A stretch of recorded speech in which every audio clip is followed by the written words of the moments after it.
नमस्कार, मैं हूं संजय शर्मा। आप देख रहे हैं 4 PM न्यूज नेटवर्क। चुनाव का आगाज शुरू हो गया। पहले चरण के नामांकन समाप्त और प्रधानमंत्री के आगमन उत्तर प्रदेश में शुरू।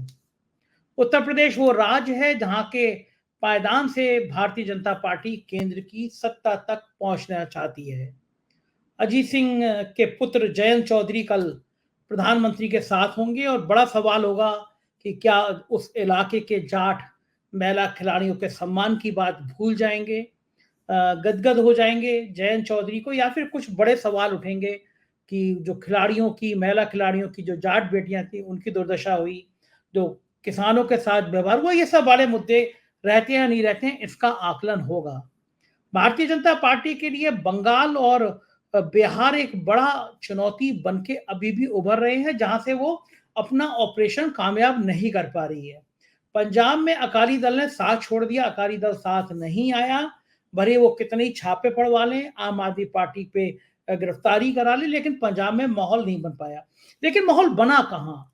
हम लोग सोच रहे थे कि चुनाव के पहला दिन जब नामांकन समाप्त होगा तब तक सिर्फ राम मंदिर राम मंदिर राम मंदिर होगा, लेकिन पूरे नेपथ्य से राम मंदिर गायब है।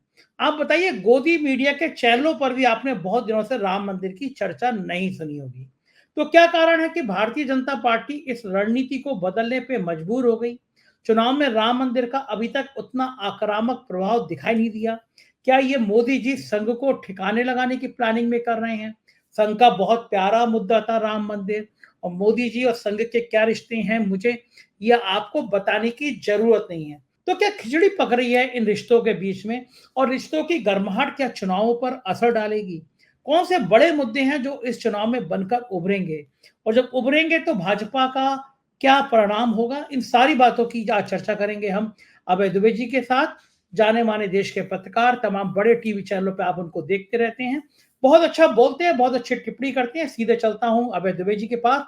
आपसे रिक्वेस्ट करता हूं, चैनल को ज्वाइन कीजिएगा, सब्सक्राइब करिएगा, अपनी राय से बताइएगा। चलते हैं अभय दुबे जी के पास। 4 PM न्यूज नेटवर्क में स्वागत है अभय दुबे जी आपका। जी, चुनाव का पहले चरण का नामांकन कल खत्म हो गया। जी। लग रहा था कि हर नामांकन से पहले ही राम मंदिर का मुद्दा इतनी हवाओं में तैर जाएगा, जी। लेकिन किसी भी मंच पे, किसी भी प्रधानमंत्री के मंच पे, जेपी नड्डा के मंच पे, अमित शाह जी के मंच पर हुँ। कहीं राम मंदिर जिक्र में आ ही नहीं रहा है। तो राम मंदिर कहाँ चला गया? देखिए, मुझे तो पहले ही से लग रहा था, मुझसे बार-बार जब राम मंदिर बनने की चर्चा चल रही थी और तारीख घोषित हो गई थी और कहा इस दिन प्रधानमंत्री प्राण प्रतिष्ठा करेंगे, तो मुझसे बार-बार हर टीवी मंच पर ये पूछा जाता था कि क्या राम मंदिर मुद्दा बनेगा? और लगभग सभी लोग, जिनमें कुछ हमारे अच्छे मित्र भी शामिल थे और सारे एंकर एक स्वर से बोल रहे थे कि राम मंदिर ही केंद्रीय मुद्दा होगा अगले चुनाव का। हमारे एक मित्र ने, जिनकी मैं बड़ी इज्जत करता हूं और वो कोई भारतीय जनता पार्टी के समर्थक नहीं है, उन्होंने तो बहुत स्पष्ट रूप से कहा कि अब तो बिल्कुल क्लियर हो गया है, साफ हो गया है कि राम मंदिर ही मुद्दा होगा। लेकिन मेरा ये कहना था कि राम मंदिर मुद्दा नहीं होगा। मेरा कहना था कि राम मंदिर की हैसियत, आपको ध्यान होगा मैंने 4 PM के मंच पे भी ये बात कही थी, राम मंदिर की हैसियत ज्यादा से ज्यादा पृष्ठभूमि में चलने वाले उस संगीत की होगी, जो कि फिल्मों में पृष्ठभूमि में एक जोरदार संगीत चलता रहता है, जिससे अग्रभूमि में चलने वाली गतिविधियां जो हैं वो और प्रभावी हो जाती हैं। तो भारतीय जनता पार्टी और खासतौर से नरेंद्र मोदी खुद ही नहीं चाहते थे कि राम मंदिर केंद्रीय मुद्दा बने। आपको ध्यान होगा कि राम मंदिर न 2014 में केंद्रीय मुद्दा था, न 2019 में केंद्रीय मुद्दा था। राम मंदिर 2024 में भी केंद्रीय मुद्दा नहीं बनने वाला था, क्योंकि मीडिया में जल्दबाजी में सारे विश्लेषण किए जाते हैं, लोग गहराई में नहीं जाते, इसलिए इस तरह की बातें की जा रही थी कि राम मंदिर मुद्दा होगा। मेरा मानना है कि राम मंदिर को मुद्दा बनाने का मतलब ये था कि नरेंद्र मोदी राष्ट्रीय स्वयंसेवक संघ की जो रणनीति है, राष्ट्रीय स्वयंसेवक संघ की जो प्राथमिकताएं हैं, राजनीतिक प्राथमिकताएं हैं, उनके सामने समर्पण कर देते। और नरेंद्र मोदी ने गलत सही जो भी किया हो, ना तो गुजरात के मुख्यमंत्री के तौर पर उन्होंने कभी संघ के सामने समर्पण किया और ना ही देश के प्रधानमंत्री के तौर पर संघ के सामने समर्पण किया।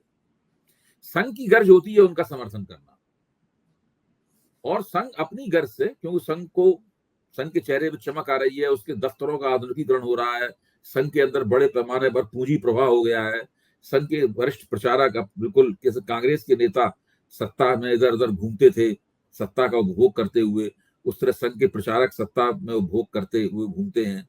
और प्रचारकों की सेवा करने वाले लोग भी तरह तरह के हैं, वो सब भी लगे लगे रहते हैं। तो उनको लग रहा है कि वो बिल्कुल इस वक्त शिखर पर हैं। तो वो सत्ता, वो इसलिए नरेंद्र मोदी के साथ है, इसलिए नहीं नरेंद्र मोदी को पसंद करते हैं, वो नरेंद्र मोदी के साथ इसलिए हैं क्योंकि उन्हें सत्ता का लाभ प्राप्त हो रहा है, और वो लाभ हर तरह का है, वो जायज नाजायज हर तरह का लाभ है, वो उनको प्राप्त हो रहा है। तो इस नरेंद्र मोदी कहते हैं ठीक है, सत्ता का आपको लाभ ले लीजिए आप, लेकिन राजनीति हम अपने हिसाब से करेंगे, चुनाव हम अपने हिसाब से लड़ेंगे, चुनाव के केंद्र में वो नहीं होगा जो आप चाहते हैं। मेरा मानना यह है, और इसीलिए जब राम मंदिर की प्राण प्रतिष्ठा हो रही थी, उस वक्त भी राष्ट्रीय स्वयंसेवक के सरसंघचालक मोहन भागवत उसके केंद्र में नहीं थे। उनकी हैसियत दोयम नहीं, मैं कह चुका हूं, उनकी हैसियत तीसरे दर्जे पे थी। जो सज्जन उस प्राण प्रतिष्ठा में मौजूद नहीं थे, अमित शाह, उनकी हैसियत उनके बाद थी। तो ये स्थिति थी, तो वो राम मंदिर को तो मुद्दा बनना ही नहीं था। हाँ, राम मंदिर ने, जो भारतीय जनता पार्टी ने एक विमर्श बनाया है, हिंदुत्ववादी विमर्श बनाया है, जिससे पूरे देश की राजनीति वामपंथी से दक्षिणपंथी हो गई है 90 के दशक के बाद में, तो राम मंदिर उस विमर्श के केंद्र में है। और अयोध्या का मंदिर बनने से वो विमर्श थोड़ा और ज्यादा स्पष्ट होकर लोगों के सामने गया है। अब जो कुछ है राम मंदिर की जो गहमा गहमी है, वो अयोध्या तक ही सीमित रह गई है। ऐसी बात नहीं, अयोध्या में गहमा गहमी नहीं है।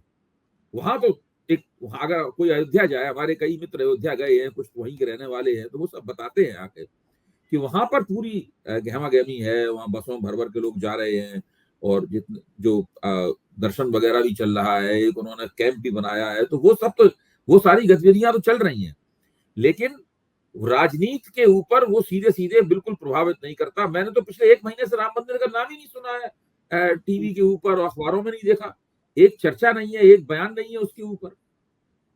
बिल्कुल राजनीति अलग तरीके से चल रही है, ऐसा लगता है जैसे राम मंदिर का उससे कोई ताल्लुक ही ना हो। बस केवल अभी जो अरुण गोविल को उन्होंने मेरठ से टिकट दिया, जब अरुण गोविल को मेरठ से टिकट दिया, तब ये जरूर कहा गया कि अब भाई वो रामचंद्र जी का उन्होंने रोल किया था रामानंद सागर की रामायण में, अब वो आगे बढ़कर जगह जगह जाकर भारतीय जनता पार्टी का प्रचार करेंगे। तब हमारे एक मित्र ने याद भी दिला दिया कि ये वही अरुण गोविल हैं जिन्होंने एक जमाने में विश्वनाथ प्रताप सिंह का प्रचार करने गए थे, ये पूरा रामचंद्र जी का कॉस्ट्यूम पहन के।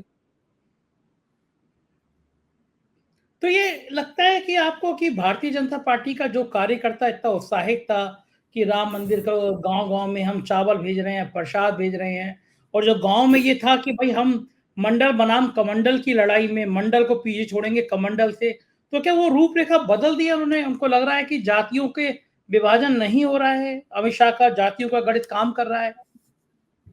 मुझे ऐसा लग रहा है कि ये योजना जिसको हम लोग पुरानी आदत हम लोगों की इस तरह की है, इसके मुताबिक हम संघ और भाजपा को मिला देते हैं आपस में। मान लेते हैं जो संघ कर रहा है, मान लेते हैं भाजपा भी वही कर रही है, और जो भाजपा कर रही है हम मान लेते हैं संघ भी वो कर रही है। हम लोगों को अपना ये रवैया बदलना चाहिए। जो भाजपा कर रही है जरूरी नहीं कि संघ वो कर रहा हो, और जो संघ की योजना हो जरूरी नहीं कि भाजपा उस योजना का पालन करे। ये था कि सब जगह अक्षत बांटा जाएगा, ये होगा, और सब जगह राम मंदिर की वो जगह जगह रामायण होगी और फलाना, जो हम लोगों को बहुत बड़ा आंकड़ा हम लोगों ने दिया था, मैं भी उनमें से एक हूँ, स्वीकार करता हूँ। अब आंकड़ा हम लोगों ने दिया था, वो दरअसल भारतीय जनता पार्टी का एजेंडा नहीं था, वो राष्ट्रीय स्वयंसेवक संघ का एजेंडा रहा होगा। संघ अपने स्तर पर जितना कर पाया उसने किया होगा। भारतीय जनता पार्टी को तो थोड़े दिन बाद चुनाव लड़ना था, और चुनाव लड़ने की गतिविधियां, चुनाव लड़ने की प्रक्रिया अलग तरह की होती है। उसका राम मंदिर की राजनीति से ताल्लुक केवल इतना होता है कि ये दोनों ओवरलैपिंग हैं, परस्पर व्यापी हैं, दोनों एक दूसरे को सपोर्ट करती हैं, और राम मंदिर आंदोलन से भारतीय जनता पार्टी को राजनीति को लाभ हुआ है। इसके अलावा मेरे ख्याल से इन दोनों के बीच में ऐसा कोई सीधा संबंध नहीं है। उधर राम मंदिर में कुछ घटना घटित हुई, इधर राजनीति प्रभावित हुई। हाँ, ये अब तो राम मंदिर का केवल एक बात उपयोग इतना रह गया है कि जब किसी को कांग्रेस छोड़नी होती है या विपक्ष को छोड़ना होता है, तो वो कहता है कि भाई ये राम मंदिर में नहीं गए प्राण प्रतिष्ठा में, इसलिए इसके विरोध में हम छोड़ रहे हैं। जैसे मोरवाडिया ने छोड़ी तो ये तर्क दिया। अब वो केवल एक इस तरह की दलील बन के रह गया। लेकिन हाँ, ये बात तो आपकी ठीक कह रहे हैं कि मंदिर इतना बड़ा मुद्दा बनता हुआ नज़र नहीं आ रहा जितनी उम्मीद है। लेकिन चुनाव में रंग भी उतना नहीं चढ़ रहा। मैं देख रहा हूँ कि कांग्रेस नेपथ्य में है और कहीं पूरे दिन भर गोदी मीडिया पे जो चुनाव की जंग है वो ईडी की दिखाई दे रही है। केजरीवाल बनाम भाजपा। दिन-दिन भर उसी की विमर्श, उसी की चर्चा, के कविता का, केजरीवाल का। तो आपको क्या लग रहा है ये गोदी मीडिया इंटेंशनली कांग्रेस को पीछे धकेलने की बात कर रहा है या फिर कोई और पीछे और देखिए, कांग्रेस तो गोदी मीडिया के एजेंडे में कभी थी भी नहीं। अब चुनाव के दौरान तो गोदी मीडिया ने जिस तरीके से भारतीय जनता पार्टी और नरेंद्र मोदी की सेवा करने की ठान ली है, उस लिहाज से तो वो कांग्रेस को अब चुनाव के दौरान तो कोई भी प्रमुखता देने वाले नहीं है। जब तक कि कोई, ज्यादातर कांग्रेस के खिलाफ जो नकारात्मक चीजें होती हैं वही सामने आती हैं, जैसे कि मान लीजिए सुप्रिया श्रीनेत के एक्स वाले हैंडल के ऊपर कंगना राणावत की तस्वीर लगा के एक आपत्तिजनक पोस्ट हो गई, तो उस पर तमाम हंगामा जो जितना होना तो वो हुआ। लेकिन अब आप देखिए, ममता बनर्जी के खिलाफ दिलीप घोष ने जो कहा उसके ऊपर कोई चर्चा नहीं हुई। दिलीप घोष ने कम घिनौनी बात नहीं कही ममता बनर्जी के खिलाफ, लेकिन ना भारतीय जनता पार्टी ने दिलीप घोष का मुंह बंद किया, न दिलीप घोष को लताड़ लगाई और न ही मीडिया ने उस सवाल को उठाया। केवल अखबारों में एक खबर छप गई। तो उसका हाल तो हमने कल आपसे बातचीत के दौरान कहा था कि कल का दिन तो आंदोलन प्रदर्शनों की प्रतियोगिता का था। आम आदमी पार्टी अलग से कर रही थी प्रतियोगिता, और वो प्रधानमंत्री दफ्तर का घेराव करने जा रही थी, और वो उधर से अरविंद केजरीवाल का इस्तीफा मांग रहे थे। वो पुलिस का दोनों के प्रति सलूक किस तरीके का था। हाँ, कल पुलिस एक आंदोलन को प्रोत्साहित कर रही थी, प्रायोजित कर रही थी, और दूसरे को आंदोलन होने ही नहीं दे रही थी। दिल्ली में वो फोटो वायरल हो रहा है, पत्रकार का गला दबा दिया, एक पत्रकार का हाथ टूट गया। दिल्ली पुलिस इतने निरंकुश तरीके से पेश आई कि किसी ने सोचा नहीं था। उधर राजनीति जो है उफान पर है। पंजाब में खास तौर से 2 सांसद बीजेपी ने ज्वाइन करा लिए हैं, तो बीजेपी गदगद है कि कांग्रेस से आगे आम आदमी पार्टी ने। पंजाब में क्या संभावना देख रहे हैं आप? कहीं कुछ उम्मीद है कि बीजेपी को? देखिए, भारतीय जनता पार्टी का कीर्तन लगातार होता रहता है। अब जैसे कि ये एक आम आदमी पार्टी के सांसद चले गए रिंकू, एक कांग्रेस के सांसद आ गए, तो उसके बाद में यहाँ पर गोदी मीडिया में लगातार कीर्तन शुरू हो गया है कि पंजाब में भाजपा के पक्ष में पंजाब करवट ले रहा है। तो मैंने उनसे पूछा, ऐसा आप कैसे सोच रहे हैं? क्योंकि पंजाब में तो भारतीय जनता पार्टी का इतना कभी भी सांगठनिक प्रभाव था नहीं, तो आप कैसे ये बात कह रहे हैं? नहीं, कि जब से अमरिंदर सिंह शामिल हुए तब से स्थिति बदल गई है। अब इस बीच में हम लोगों ने अमरिंदर सिंह को सुना ही नहीं। अब अमरिंदर सिंह की पत्नी जब भाजपा में आई, जो कि तकरीबन व्यवहारिक रूप से भाजपा में ही थी, अमरिंदर सिंह की पत्नी, आप वोट भी पहले दिया था। हाँ, तो वो उसके ये अब मीडिया में ये बात कहनी शुरू लोगों ने कर दी है कि तो अमरिंदर सिंह के आने से परिस्थिति बदल गई है।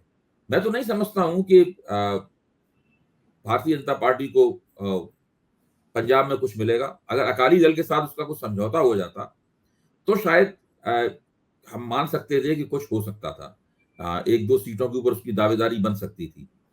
पंजाब तो एक तरह से कांग्रेस और आम आदमी पार्टी के बीच में एक फ्रेंडली किस्म की फाइट का प्रदेश है, जिसमें दोनों अपने अपने प्रभाव की सीटें जीतेंगे।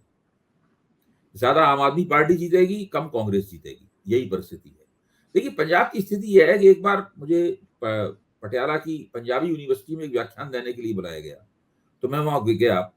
तो जो पॉलिटिकल साइंस के एक एसोसिएट प्रोफेसर थे, तो मेरी अगवानी करने के लिए आए, और जब मैं उनकी कार में बैठकर यूनिवर्सिटी के गेस्ट हाउस की तरफ जा रहा था, तो उन दोनों थोड़ा कोविड का प्रभाव था, लोग मास्क वगैरह लगाते थे।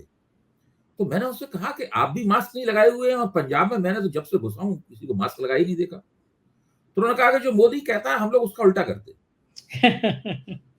तो पंजाब बिल्कुल अलग तरह की जगह है।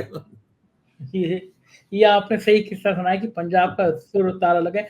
अच्छा, क्या लग रहा है आपने अकाली दल ने क्यों नहीं बीजेपी से समझौता किया होगा? क्यों अलग चलने का फैसला किया होगा? देखिए, अकाली दल भारतीय जनता पार्टी समझौता कर लेता तो थोड़ी बहुत जो उसने किसान आंदोलन, देखिए पंजाब किसान आंदोलन का गढ़ है। भले ही अभी जो किसान आंदोलन हुआ उसमें पंजाब के किसान आंदोलन के नेतृत्व के एक हिस्से ने भाग लिया था। जो चढ़ूनी वाला गुट है, जो सबसे बड़ा गुट है, उसने हिस्सा नहीं लिया था। फिर भी इसके समर्थन में उन लोगों ने जगह जगह पंजाब में ट्रेनें रोकी थी।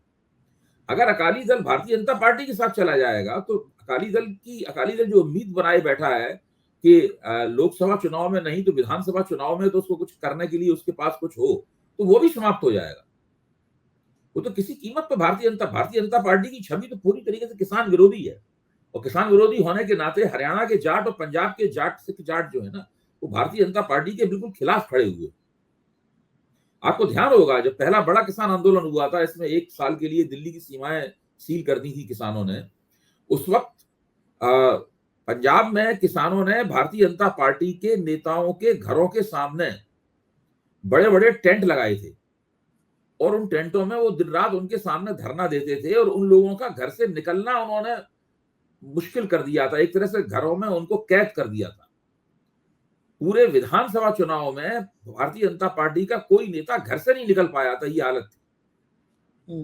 पश्चिमी उत्तर प्रदेश में हालत ये थी कि गांव के बाहर तख्ती लगा दी थी किसानों ने कि भारतीय जनता पार्टी के नेताओं का प्रदेश वर्जित है।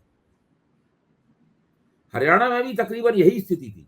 हरियाणा में तो ये जो मुख्यमंत्री जो थे वो चल नहीं पाते थे अपनी कार में, वो हेलीकॉप्टर नहीं उनका उतर पाता था कहीं, ये हालत थी इनकी।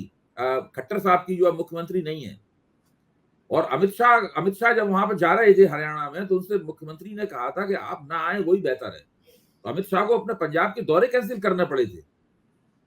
तो जाट समाज जो है, जो मुख्य तौर पर एक फार्मिंग कम्युनिटी है, वो भारतीय जनता पार्टी से बहुत ही सख्त नाराज है। प्रधानमंत्री ने तो कहा भी था कि मैं जान बचा के वापस आ गया। जी नहीं, देखिए, ये किसान आंदोलन का विरोध करके भारतीय जनता पार्टी ने अपने पैरों पे एक ऐसी कुल्हाड़ी मारी है, और उससे जो घाव पैदा हुआ है वो घाव बहुत दिनों में भरेगा, जबकि भारतीय जनता पार्टी को उसके लिए कुछ विशेष प्रयास करने होंगे, माफियां मांगनी होंगी जाट समाज के सामने जाके। उनको तो लगता है कि वो जयंत आ गए, जाट समाज मैनेज हो गया। नहीं नहीं नहीं, धनखड़ जी हैं ये साथ में। नहीं, मैं समझता हूँ कि जयंत चौधरी ने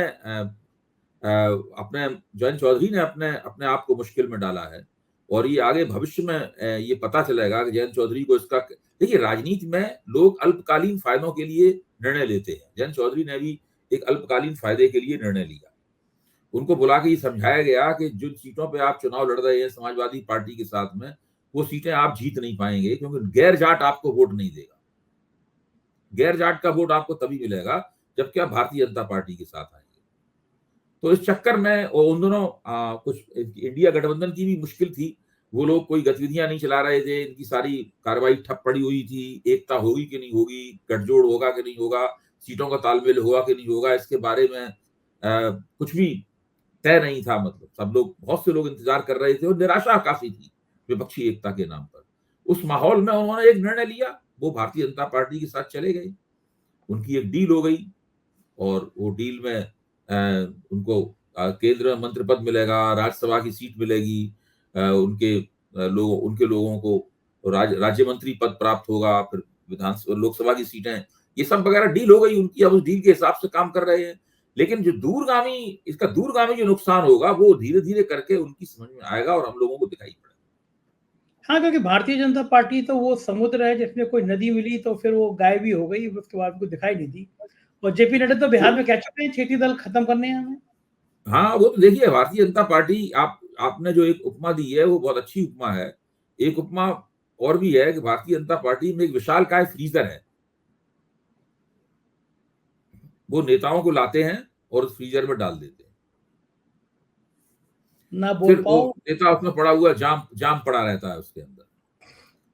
तो जो नेता बड़े बड़े हैं, शक्तिशाली हैं, और जहां भारतीय जनता पार्टी उनकी जरूरत होती है वहां भारतीय जनता पार्टी उन्हें सिर पर उठाती है।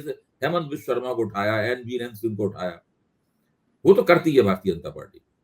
लेकिन बाकी उत्तर प्रदेश जैसी जगह पे तो उसे मौका मिलना चाहिए, वो नेताओं को खत्म कर देती है। नेता फिर छोड़ के भागते हैं पार्टी, स्वामी प्रसाद मौर्य छोड़ के भागे थे भारतीय जनता पार्टी, इस किस्म की ये हालत होती है।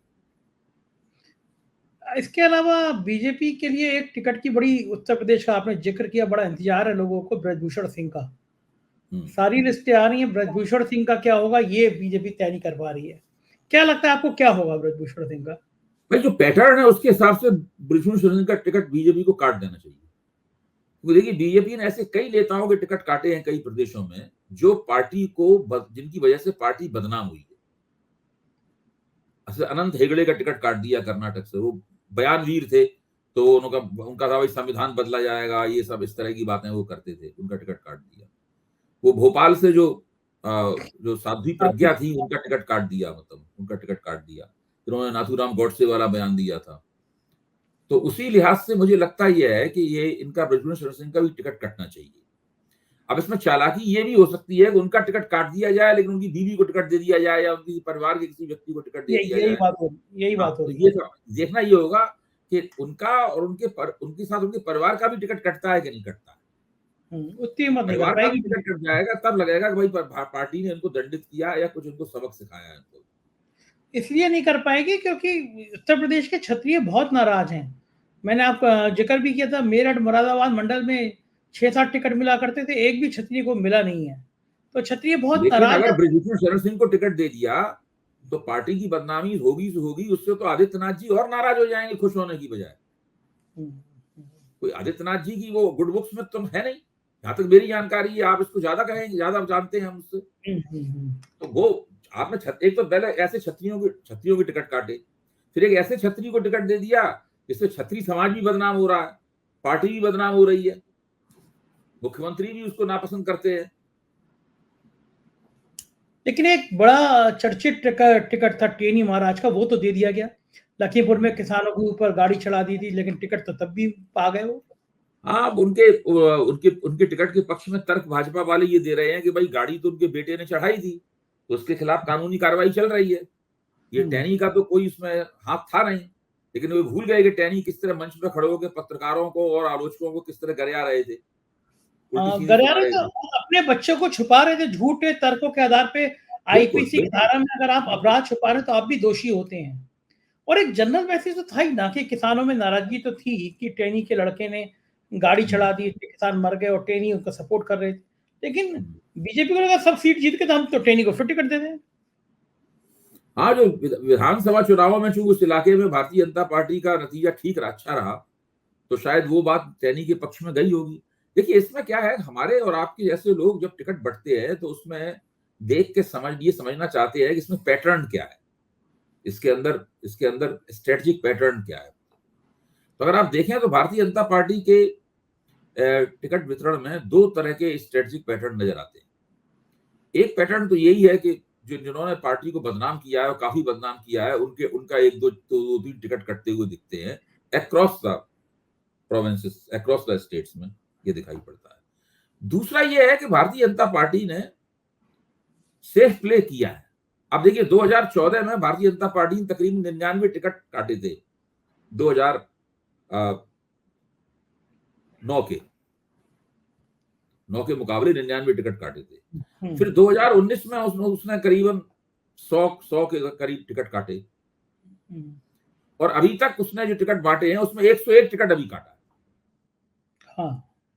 तो टिकट काटने के मामले में मुझे लगता है कि नरेंद्र मोदी काफी कंजर्वेटिव साबित हुए।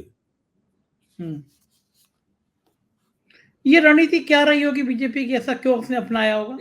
ऐसी रणनीति केवल दो वजहों से अपनाई जाती है। पहली वजह तो आप बहुत ज्यादा आपको आत्मविश्वास हो कि कोई हमारा कुछ नहीं बिगाड़ सकता, हम जिसको चाहे टिकट दे दें। हमारे पहले से जो स्थापित एमपी है, अगर उसने कुछ ठीक किया हो नहीं किया उसके खिलाफ जो भी एंटी इनकम्बेंसी हो, वोट हमारे नाम पे मिलेगा, तो हम फिर भी टिकट दे देंगे। एक तो ये बात हो सकती है। दूसरी बात हो सकती है कि पार्टी का अपने आप को फंसा हुआ महसूस करती है। अगर पार्टी फंसा हुआ महसूस करेगी तो फिर वो सोचेगी कि हमने टिकट काट दिया तो ये कुछ थोड़ा बहुत वोट इधर उधर कर दिया तो हम गड़बड़ा जाएंगे। ये दो बातें होती हैं जिनकी वजह से कटता है। एक आखिरी इसकी वजह से नहीं कटता है। एक आखिरी राज्य और है जिसकी मैं चर्चा करना चाहूंगा, वो है बंगाल। बंगाल में भारतीय जनता पार्टी बहुत तिकड़मे कर रही है, और लेकिन क्या लग रहा है कि बंगाल में बीजेपी को जितनी पिछली सीटें थी वो उतनी मेंटेन हो पाएंगी? देखिए अभी मैंने एक क्लिप देखा था जो एक्स पे चल रहा था। उस क्लिप में ये था कि दिलीप घोष 3-4 लोगों के साथ जा रहे हैं सड़क पे, उनके और जब मैंने बड़ा करके देखा उसको तब दिलीप घोष की शक्ल साफ नजर आई, और वो सब गले में वही भाजपा वाले पटके डाले हुए हैं और लोग पीछे से गालियां देते हुए जा रहे हैं, सब बंगला में या बीच बीच में हिंदी भी आती है, और उनके हाथ में कागज के गुल्ले उल्ले हैं, वो फेंक के मार रहे हैं उनको। फिर अचानक पीछे से एक आदमी उछल के जो है दिलीप घोष के एक साथी के लात देता है पीछे से, वो गिर पड़ता है, दिलीप घोष उसको उठाते हैं, फिर आगे बढ़ जाते हैं। फिर भी उस आदमी की खास तौर से थोड़ी बहुत ठुकाई वहां पे होती है और काफी अच्छी खासी, मतलब उसको थप्पड़ मारना, एक ने उसके हाथ में एक डंडा था, एक पटकुन्ना सा, उसके कपड़े धोए जाते हैं, वो 2-3 साड़ उसकी पीठ में मारता है। तो ये सीन बड़ा, मतलब, और दिलीप घोष बिल्कुल चुप है, कुछ नहीं कह रहे, बस वो किसी तरीके से उस जगह से जो है वो आगे निकल जाना चाहते हैं। और वो आक्रामक रूप से वो लोग जो है, मतलब किसी बात की शिकायत कर रहे हैं, समझ में नहीं आ रहा है, और वो हिंसा पे आमादा है। तो वो क्लिप जो है वो मैंने, ये करीब हफ्ते भर पहले की बात है, मैंने अपने कुछ पत्रकार साथियों को दिखाया। तो लोगों की राय ये थी कि अगर भाजपा को 10 सीटें भी मिल जाएं पश्चिम बंगाल में तो बड़ी बात है। तो 8 सीटों का नुकसान तो इनको वहां होने जा रहा है। ये इतना ही नुकसान लोग कह रहे हैं कि हरियाणा में भी होगा भारतीय जनता पार्टी को। देखिए, हरियाणा में अगर कांग्रेस ने अपने पत्ते ठीक से खेले और जाट समाज की अच्छी गोलबंदी हुई तो भाजपा को वहां भी नुकसान होगा। बाप रे बाप, ये तो अगर ऐसा होगा तो फिर तो 272 के आंकड़ा भी थोड़ा आसान लगता नहीं है। मैं तो हमेशा ही सबसे कहता हूं कि भाई 400 तो तब मिलेंगी जब भारतीय जनता पार्टी पहले 2272 प्राप्त करे और फिर उसके बाद 303 प्राप्त करे, तभी तो 370 तक पहुंचेगी। हाँ, सही बात है। अगर 2072 से पहले ही रुक गई तो 370 तक कैसे पहुंचेगी? बिल्कुल ठीक कह रहे हैं। बहुत बहुत शुक्रिया अभय जी, राजनीति की जुड़ी इतनी बातें विस्तार से समझाने के लिए धन्यवाद। तो ये अभय दुबे जी और बता रहे थे कि संघ और भाजपा के रिश्ते क्या हैं, संघ और मोदी जी के रिश्ते क्या हैं। मुझको यकीन है आपको ये चर्चा पसंद आई होगी, अपनी राय से अवगत कराइएगा, चैनल को सब्सक्राइब करिएगा, ज्वाइन करिएगा। शुक्रिया, थैंक यू।